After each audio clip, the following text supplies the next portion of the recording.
आप देख रहे हैं इंडिया टाउन न्यूज, भारत की बात। नमस्कार, स्वागत है आपका हमारे खास बुलेटिन खबरें राजनांदगांव में और मैं हूं आपके साथ आस्था सिंह। चलिए बुलेटिन की शुरुआत करते हैं, लेकिन उससे पहले एक नजर डालते हैं आज की हेडलाइंस पर। सड़क सुरक्षा माह में यातायात जागरूकता अभियान, ग्रामीण शहरी क्षेत्रों में यातायात पुलिस सक्रिय, हेलमेट सीट बेल्ट पर यातायात पुलिस की अपील।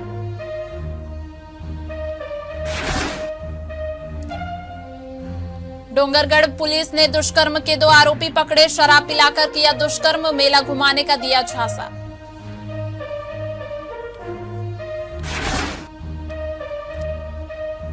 चाकू लहराने वाला युवक गिरफ्तार, दाऊचौरा पुलिस ने से पकड़ा गया आरोपी, आर्म्स एक्ट के तहत मामला दर्ज।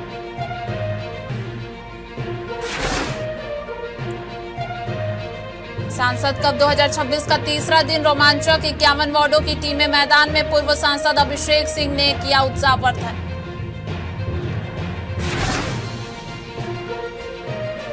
पाटेकोहरा बॉर्डर पर बड़ी कार्रवाई, महाराष्ट्र से आ रहे ट्रकों में अवैध धान बरामद, अंतर्राज्यीय नाकों पर 24 घंटे निगरानी, धान खरीदी के अंतिम चरण में प्रशासन की सख्ती।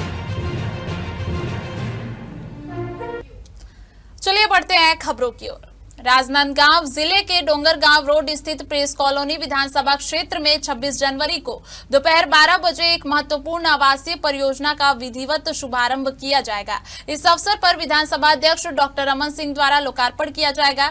इसके पश्चात कॉलोनी में निर्मित मकानों को चयनित परिवारों को सौंपा जाएगा। कार्यक्रम स्थल का निरीक्षण करने के लिए महापौर मधुसूदन यादव, कलेक्टर और नगर निगम आयुक्त भी पहुंचे। महापौर मधुसूदन यादव ने बताया कि प्रेस कॉलोनी को सभी मूलभूत और आधुनिक सुविधाओं से युक्त विकसित किया जाएगा। कॉलोनी में सड़क, पेयजल, बिजली, नाली, स्ट्रीट लाइट सहित अन्य आवश्यक नागरिक सुविधाओं पर विशेष ध्यान दिया जाएगा, ताकि निवास करने वाले परिवारों को बेहतर जीवन स्तर उपलब्ध हो सके। उन्होंने कहा, नगर निगम का उद्देश्य है कि शहर के प्रत्येक नागरिक को सुरक्षित और सुविधाजनक आवास उपलब्ध कराया जाए। प्रेस क्लब राजनांदगांव और प्रेस क्लब गृह निर्माण सोसाइटी के दोनों के पहल से जितने भी राजनांदगांव के मीडिया साथी हैं, उनके सबके समवेत प्रयास से राजनांदगांव में 10 एकड़ में एक कॉलोनी तैयार हुई है, जिसमें 142 लोगों को का मकान बनना भी शुरू हो गया है और अब हम इसका कॉलोनी का उद्घाटन कराने जा रहे हैं। विधानसभा अध्यक्ष डॉक्टर रमन सिंह के हाथों हम उद्घाटन करा रहे हैं और जो प्रेस के साथियों की सर्वाधिक मांग थी पानी को लेकर, तो पानी टंकी भी स्वीकृत हो गई है। 50 लाख रुपए उसमें डीएमएफ फंड से हुए हैं, तो डॉक्टर साहब आदरणीय डॉक्टर साहब उसमें उस दिन उसका भूमि पूजन भी करेंगे। प्रेस क्लब की जो नई कॉलोनी बन रही है, उसके लिए माननीय मेयर सर के साथ और पूरे हमारे नगर निगम के अमले के साथ और पूरी मीडिया की टीम के साथ आज जो चीजें यहाँ पे बनी है उनका अवलोकन करने के लिए हम सब यहाँ पे आए थे।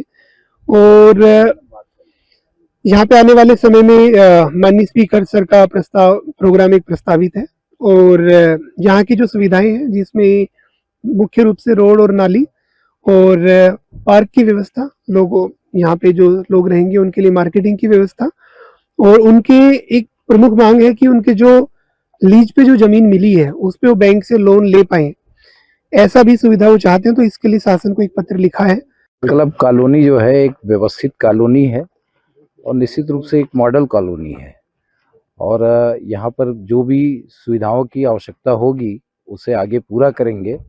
अभी 25 या 26 को इसका विधिवत लोकार्पण डॉक्टर रमन सिंह जी और हमारे सांसद जी के कर कमलों से होगा। बाकी आगे जो भी काम इसमें बचा होगा हम लोगों के स्तर का वो पूरा करेंगे। खैरागढ़ थाना क्षेत्र के ग्राम पिपला कक्षार में आयोजित मंडई मेले के दौरान हुए युवक के हत्या के मामले में पुलिस ने 24 घंटे के भीतर गुत्थी सुलझा ली है। दरअसल जंपिंग झूले में कूदने की बात को लेकर हुए विवाद में एक युवक की धारदार हथियार से हत्या कर दी गई। पुलिस से मिली जानकारी के अनुसार घटना 13 जनवरी की शाम बाजार चौक पर हुई। मेले में लगे जंपिंग झूले को लेकर कुछ युवकों के बीच विवाद शुरू हो गया। विवाद को शांत कराने पहुंचे मोरध्वज पटेल नामक युवक से आरोपियों की कहासुनी हो गई। इसी दौरान विधि से संघर्षरत एक बालक ने भीड़ का फायदा उठाते हुए मोरध्वज के पेट में चाकू से वार कर दिया। घटना की सूचना मिलते ही पुलिस ने अपराध दर्ज कर जांच शुरू की। मुखबिर सूचना और तकनीकी साक्ष्यों के आधार पर पुलिस ने 24 घंटे के भीतर आरोपी हेमचंद उर्फ हर्षु निषाद को गिरफ्तार कर लिया। वहीं विधि से संघर्षरत बालक की निशानदेही पर हत्या में प्रयुक्त चाकू भी बरामद किया गया है। सड़क सुरक्षा माह के अंतर्गत जिले में यातायात नियमों के प्रति लोगों को जागरूक करने के लिए लगातार अभियान चलाया जा रहा है। इसी कड़ी में पुलिस अधीक्षक अंकिता शर्मा के निर्देशन और यातायात प्रभारी के नेतृत्व में यातायात पुलिस द्वारा ग्रामीण एवं शहरी क्षेत्रों में व्यापक जन जागरूकता अभियान आयोजित किया गया। अभियान के माध्यम से लगभग 1000 लोगों को यातायात नियमों की जानकारी देकर लाभान्वित किया गया। इस दौरान दुपहिया वाहन चलाते समय हेलमेट पहनने, 3 सवारी न चलने, 4 पहिया वाहन में सीट बेल्ट लगाने, शराब सेवन कर वाहन न चलाने और यातायात नियमों के उल्लंघन पर होने वाली कानूनी कार्रवाई के बारे में विस्तार से बताया गया। साथ ही सड़क दुर्घटनाओं से होने वाली जन धन की हानि के प्रति भी लोगों को सचेत किया गया। राजनांदगांव यातायात पुलिस ने आम नागरिकों से अपील की है कि वे खुद और अपने परिवार की सुरक्षा के लिए वाहन चलाते समय अनिवार्य रूप से सीट बेल्ट का उपयोग करें। इसके साथ ही नशे की हालत में वाहन न चलाने एवं नियंत्रित गति में वाहन चलाने की भी अपील की गई। सांसद कप 2026 का वार्ड स्तरीय क्रिकेट टूर्नामेंट 13 से 25 जनवरी तक राजनांदगांव के म्युनिसिपल स्कूल मैदान में चल रहा है। इस साल कुल 51 वार्डों की टीमें इसमें भाग ले रही हैं। आज 16 जनवरी टूर्नामेंट का तीसरा दिन है। आयोजन का उद्देश्य स्थानीय युवाओं और क्रिकेट प्रतिभाओं को बढ़ावा देना है ताकि उन्हें आगे राष्ट्रीय स्तर तक पहुंचने का अवसर मिल सके। हर मैच में मैन ऑफ द मैच चुना जाता है और पूरे सीरीज में आकर्षक पुरस्कार भी रखे गए हैं, जिससे खिलाड़ियों में प्रतिस्पर्धा और उत्साह दोनों बढ़ रहा है। आयोजकों ने बताया कि यह टूर्नामेंट न केवल खेल भावनाओं को प्रोत्साहित करता है बल्कि राजनांदगांव के क्रिकेट क्षेत्र में नई प्रतिभाओं को पहचानने का अवसर भी प्रदान करता है। इसी कड़ी में मैच का हिस्सा बनने पूर्व सांसद अभिषेक सिंह पहुंचे और खिलाड़ियों का उत्साहवर्धन किया। राजनांदगांव के म्युनिसिपल स्कूल मैदान में सांसद कप 2026 का आयोजन किया गया है। आज तीसरा दिन है और तीसरे दिन में राजनांदगांव के पूर्व सांसद अभिषेक सिंह जी का भी यहाँ पर आगमन हुआ है। सर, राजनांदगांव के लिए बड़े ही गर्व का विषय है कि पूरे 51 वार्डों को आज एक मंच देने का काम किया जा रहा है। कहीं ना कहीं इसमें खेल की प्रतिभाओं को उजागर करना और इसमें किस प्रकार का एक संदेश देना मैसेज हो सकता है? सबसे पहले तो मैं सांसद जी को बहुत बहुत बधाई देना चाहता हूं कि नांदगांव के शहर के खिलाड़ियों के लिए इतना अच्छा टूर्नामेंट का आयोजन हुआ है। सांसद कप के माध्यम से न सिर्फ राजनांदगांव शहर के 51 वार्ड बल्कि मेरा तो ऐसा मानना है कि पूरे जिले के खिलाड़ियों को प्रोत्साहन मिल रहा है। इस पूरे आयोजन को सफलतापूर्वक कराने के लिए हरीश भाई, अतुल भाई सहित उनकी पूरी टीम में जो लोग जुड़े हैं उनको बहुत बहुत बधाई और इस कार्यक्रम को मीडिया में प्लेटफॉर्म देने के लिए मीडिया के सारे मित्रों को बहुत बहुत धन्यवाद। सर, कहीं ना कहीं एक चीज़ देखा जाता है कि लोग जो गलत गतिविधियों पर जाते हैं, गलत राहों पर जाते हैं, खेल एक ऐसा माध्यम माना जा सकता है जिसको शरीर के एक फिटनेस भी मिलता है और लोगों को एक अनुभव भी मिलता है। निश्चित रूप से युवा पीढ़ी को एक सही दिशा देने के लिए खेल सबसे जीवंत और सशक्त माध्यम है और हम लोगों की पूरी कोशिश है कि राजनांदगांव शहर के सभी खेल मैदानों को पुनर्जीवित किया जाए। और पिछले सालों में ये देखने को आया है कि मैदानों में आयोजनों का बहुत ज़्यादा कार्यक्रम होने से कहीं ना कहीं खिलाड़ियों को परेशानी होती है। तो हम सभी खिलाड़ियों से भी ये निवेदन कर रहे हैं, सभी आयोजनकर्ताओं से भी ये निवेदन कर रहे हैं कि भाई आयोजन भी शहर की ज़रूरत है और मैदान भी खिलाड़ियों की ज़रूरत है। तो क्यों ना हम अपने शहर में 3-4 ऐसी जगहों को चिन्हांकित करें जहां बड़े और छोटे और मध्यम आयोजन सफलता से संपन्न हो सकें और उनके अतिरिक्त बाकी जो खेल के मैदान हैं उसमें खिलाड़ियों के लिए कम से कम परेशानी या कम से कम बाधा हो, ऐसी परिस्थिति अपने शहर में निर्माण करें। तो उस दिशा में माननीय हमारे विधानसभा के अध्यक्ष और विधायक डॉक्टर रमन सिंह जी के निर्देश पर हम सब ऐसे मैदानों को चिन्हांकित करने में लगे हुए हैं। मैं मीडिया के मित्रों से और आपके माध्यम से शहर के खिलाड़ियों से भी ये अपील करता हूं कि हम सब मिलकर अपने शहर में कुछ ऐसे मैदानों का चिन्हांकित कर लें जहां आयोजन हो सकें और बाकी सारे ऐसे मैदानों का चिन्हांकित कर सकें जिसको हम खेल के लिए डेडिकेट कर सकें। Thank you so much sir. सांसद कप 2026 की शुरुआत तो हो गई, आज तीसरा दिन है। तीसरे दिन में मैदान में भरा पूरा रोमांच का माहौल देखने को मिल रहा है। आज वर्तमान में पूर्व राजनांदगांव के पूर्व सांसद अभिषेक सिंह का भी यहाँ पर आगमन हुआ था और मैच का संचालन लगातार जारी है। इस खबर पर बने रहने के लिए हमारे साथ देखते रहिए इंडिया टाउन न्यूज, भारत की बात। छत्तीसगढ़ में इस वर्ष धान खरीदी व्यवस्था को लेकर किसानों में गहरा असंतोष देखने को मिला। भारतीय किसान संघ ने आरोप लगाया है कि खरीदी सत्र की शुरुआत से ही अव्यवस्थाएं हावी हैं, जिसके चलते किसान अपनी उपज बेचने के लिए लगातार परेशान हो रहे हैं। किसान संघ का कहना है कि कभी टोकन जारी नहीं किए जा रहे तो कभी खरीदी की सीमा घटा दी जाती है। कहीं खरीदी केंद्रों पर बदइंतजामी के कारण किसानों को घंटों इंतजार करना पड़ रहा है।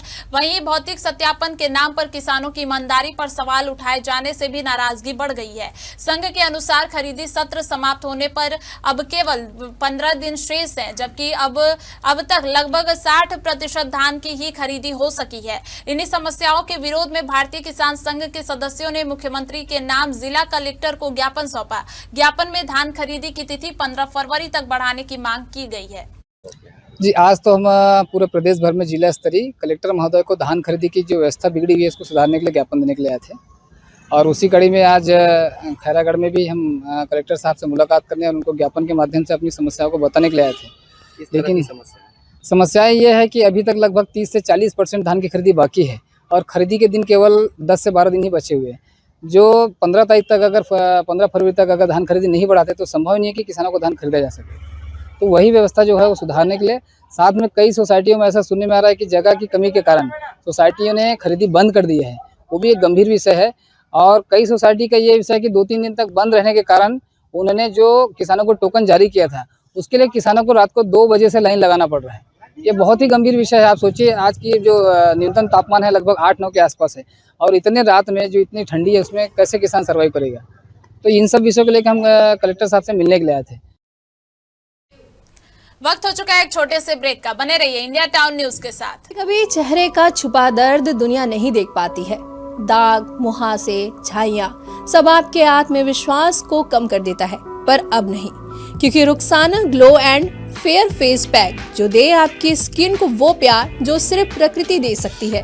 हर लेयर को साफ करे, हर दाग को करे हल्का और आपकी मुस्कान फिर से लौटाए। Because you deserve to glow naturally. Rukhsana herbal beauty product Amazon, Meesho और फ्लिपकार्ट में भी उपलब्ध। राज्य में धान खरीदी का अंतिम चरण चल रहा है। इस दौरान अन्य राज्यों से अवैध धान लाकर बेचने की कोशिश बढ़ती जाती है। इसी को रोकने के लिए जिला प्रशासन पूरी तरह सतर्क है और कोचियों एवं बिचौलियों द्वारा अवैध धान खपाने के प्रयास पर कड़ी कार्रवाई कर रहा है। कलेक्टर जितेंद्र यादव के निर्देश पर अंतर्राज्यीय सीमाओं पर बने चेक पोस्टों और नाकों पर 24 घंटे निगरानी रखी जा रही है। प्रशासन की टीम ने हाल ही में बड़ी कार्रवाई करते हुए कई वाहनों और भारी मात्रा में अवैध धान को जब्त किया है। जानकारी के मुताबिक पाटेकोहरा बैरियर और अन्य चेक पोस्टों पर सख्त कार्रवाई के दौरान कुल 10 वाहन जब्त किए गए।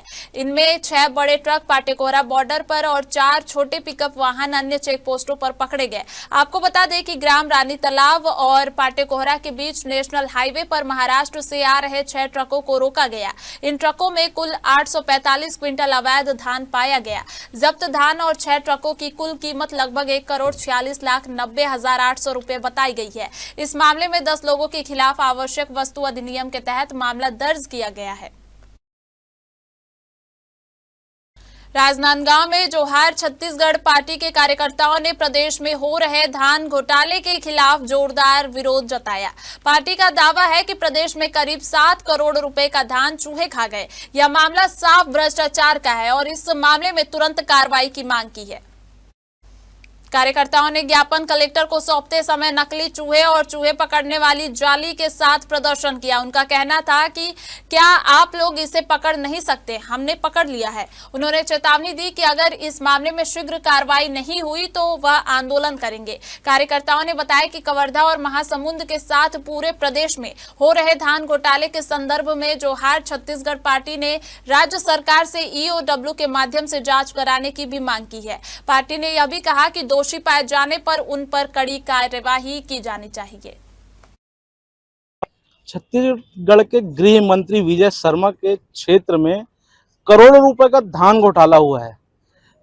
यह मामला चूहों पर लगाया गया है। इसका आरोप राजनांदगांव कलेक्टर परिसर में छत्तीसगढ़ जोहार पार्टी इस मामले पर ज्ञापन देने पहुंची है। आइए जानते हैं क्या मामला है और बात करते हैं हमारे जिला अध्यक्ष मनीष भाई से। तो आप ज्ञापन दे रहा है मनीष भाई, क्या मामला लेकर?